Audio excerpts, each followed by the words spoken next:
Let me tell you about two women I'll call Jenny and Claire, both 29. Both went to the same state university. Both graduated with roughly $38,000 in student loans. Both work decent jobs in fields that qualify for federal loan programs. Jenny has spent the last 6 years waiting for forgiveness, waiting for the news to announce relief, waiting for the next executive order, the next court case, the next political promise.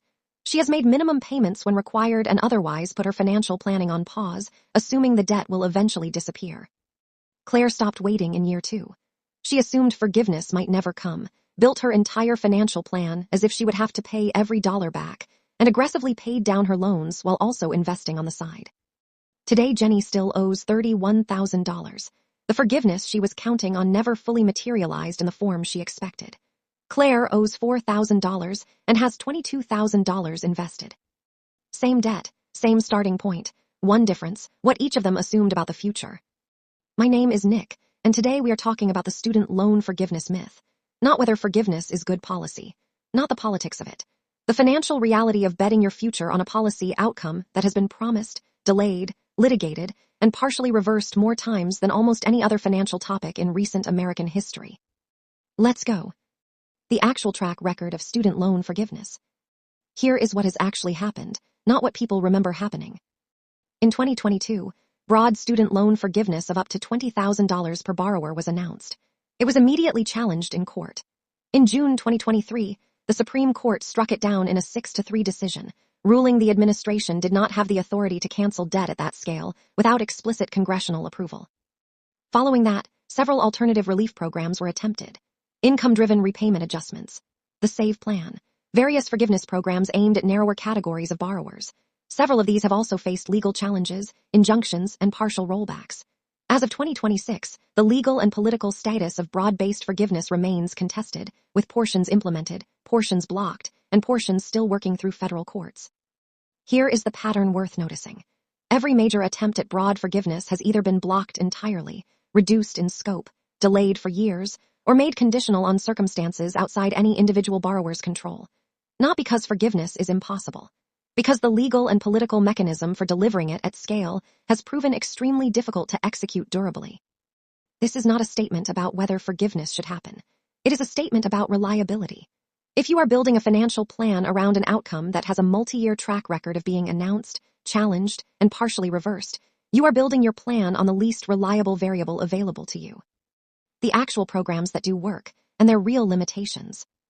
There are existing forgiveness programs that have genuinely helped real borrowers. It is important to be specific about what they actually deliver, because the specifics matter enormously. Public Service Loan Forgiveness, PSLF, forgives remaining federal loan balances after 10 years of qualifying payments while working full-time for a government or qualifying nonprofit employer. This program has existed since 2007 and has paid out real forgiveness to real people. But the qualification requirements are strict. You need the right loan type, the right employer, the right payment plan, and you need to certify your employment annually without errors. As of recent data, a meaningful percentage of applicants have been denied due to technicalities, even after years of payments, because of paperwork issues, wrong loan consolidation timing, or employer certification problems. Income-driven repayment forgiveness forgives remaining balances after 20 to 25 years of qualifying payments, depending on the plan. This is real. It also takes 2 decades. And under current tax law in many cases, the forgiven amount at the end can be treated as taxable income in the year it is forgiven, meaning a borrower could receive a tax bill on tens of thousands of dollars of forgiven debt in a single year. People have been blindsided by this. The forgiveness is real, but it is not necessarily free. Both of these programs work. Neither of them is the broad, immediate, no-strings forgiveness that captures headlines and that many borrowers have been implicitly counting on. They are narrow, slow, technical, and conditional. They reward people who plan for them specifically and pursue the paperwork rigorously. They are unreliable rescue plans for people who are simply hoping something will eventually wipe the balance clean. What waiting actually costs. Here is where the math becomes genuinely uncomfortable, and where Jenny and Claire's stories diverge. Jenny's loans carry a 6.5% interest rate, average for federal loans in her cohort. While she waited for forgiveness, she paid the legally required minimum, which on an income-driven plan was often less than the interest accruing. Her balance, instead of shrinking, occasionally grew.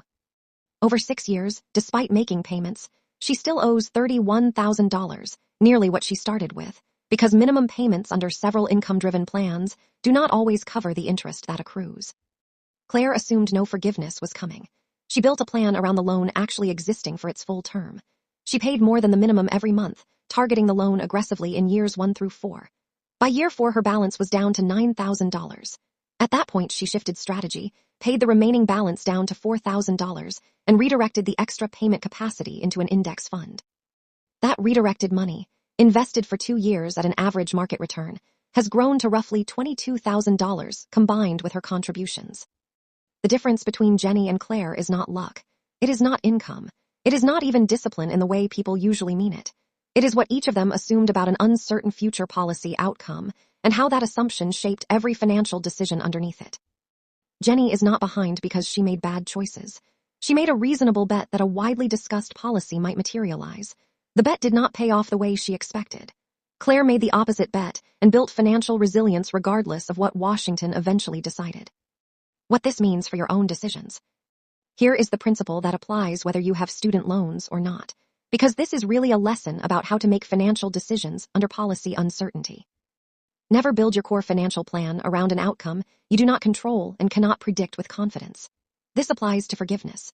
It also applies to assuming Social Security will be fully funded exactly as promised, assuming a pension will definitely pay out as structured, assuming a future inheritance will arrive at a specific size and time, assuming any uncertain government program will resolve in your favor on your timeline. The strategy that protects you regardless of outcome is this. Build your plan as if the worst-case version of the policy outcome is the one that happens. Pay down the debt as if forgiveness will never come. If forgiveness does eventually arrive in some form, you benefit as a bonus. If it does not, you are already on solid ground because you never depended on it. This does not mean give up on pursuing legitimate forgiveness programs you may actually qualify for. If you work in public service and you are on track for PSLF, pursue it rigorously, document everything, certify your employment every single year without fail. But pursue it as a potential bonus on top of a plan that works without it, not as the plan itself. Here is the sentence to take from this video. Hope is not a financial strategy. The borrowers who came out ahead were not the ones who waited for relief. They were the ones who built a plan that worked whether relief came or not. If this gave you something, hit like and subscribe. Drop in the comments whether you are currently waiting on forgiveness or building your plan around paying it off regardless. Not financial advice, educational only.